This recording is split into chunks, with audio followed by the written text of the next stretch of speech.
अनुपमा गौतम को बोलती है कि मेरे अंश और प्रार्थना की ज़िंदगी से दूर चला जा। तब गौतम बोलता है कि आपने मेरी ज़िंदगी बिगाड़ी, आपने ही मेरा और प्रार्थना का डिवोर्स करवाया, तो अब मैं अंश और प्रार्थना को कैसे खुश रहने दे सकता हूँ। इसलिए मैं उन दोनों को परेशान ही करूँगा, मैं खुश नहीं रहने दूँगा। तब अनुपमा इसको डांटती है और उसको चप्पल दिखाती है मारने के लिए कि तू यहाँ से चला जा, नहीं तो तेरी चमड़ी उधेड़ दूँगी। कोठारी हाउस में परी ईशानी से बात कर रही होती है कि क्या थीम रखा है और शादी की तैयारियां कैसी चल रही है। तो ईशानी बोलती है कि तुम कब आने वाले हो। तब परी बोलती है कि शायद हम ना आए।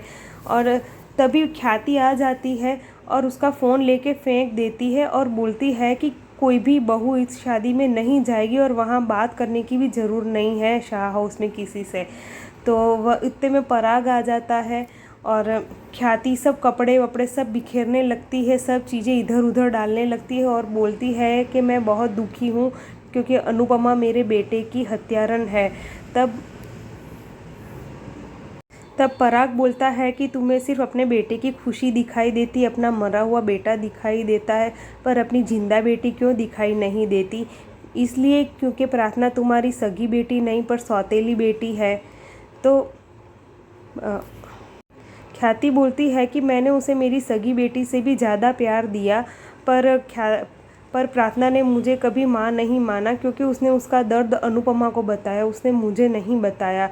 इसलिए मुझे अनुपमा नहीं पसंद, उसने मेरे तीनों बच्चे छीन लिए। आज प्रेम भी अनुपमा की तारीफ़ करता है। आर्यन को तो पहले ही अनुपमा मार चुकी है और प्रार्थना भी अनुपमा के घर पे जाके बसी हुई है। अनुपमा ने मेरे तीनों बच्चे छीन लिए, इसलिए मैं अनुपमा को कभी माफ़ नहीं करूँगी। यहाँ तोशु हिसाब कर रहा होता है कि हम फ्यूचर में करोड़पति बनने वाले हैं क्योंकि प्रार्थना को अभी उसके माँ बाप ने नहीं अपनाया, पर बच्चा होने के बाद तो उसके माँ बाप उसे अपना देंगे और मेरी परी को भी राजा का भाग उसको भी मिलेगा। और प्रेम तो अपना बेटा है ही, तो फ्यूचर में मैं करोड़पति बनने वाला हूँ।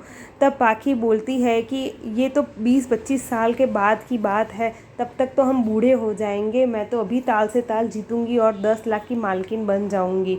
यहाँ राही दुखी होती है, वो याद कर रही होती है उसके बचपन के दिन कि अंश मेरा भाई है और मैं उसकी शादी में नहीं जा सकती। तब प्रेम बोलता है नहीं, हम दोनों जाएंगे अंश की शादी में, ऐसे दुखी मत हो। तभी पराग आता है और उसको गहने और कपड़े देता है और बोलता है कि ये मेरी बेटी के लिए शगुन है, तुम यहाँ से मेरी बेटी के लिए शगुन लेके जाना और तुम दोनों इस शादी में ज़रूर जाना। तब राही बोलती है कि पापा आप भी आना। तब पराग बोलता है मैं नहीं आ पाऊँगा, मैं ख्याति के साथ यहाँ घर पे ही रहूँगा।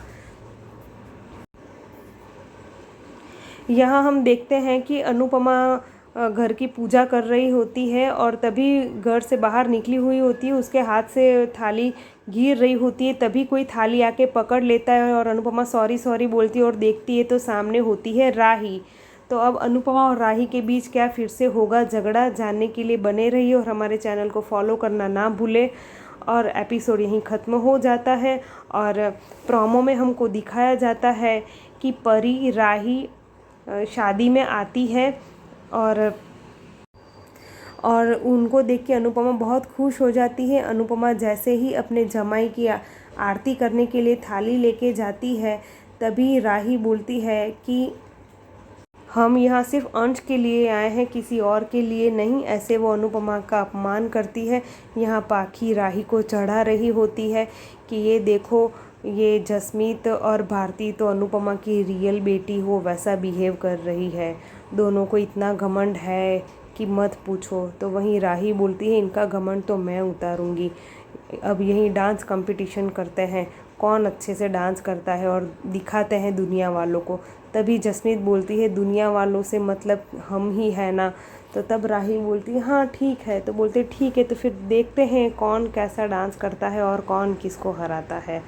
जानने के लिए बने रहिए, हमारे चैनल को फॉलो करना ना भूलिए। आपको हमारा एपिसोड कैसा लगता है वो हमको कमेंट में ज़रूर बताएं और लाइक करना ना भूलें।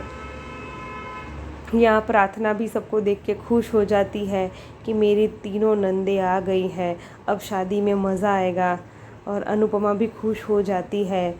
अब क्या होता है आगे वाले एपिसोड में हम आपको दिखाएंगे, तो हमको फॉलो करना ना भूलें।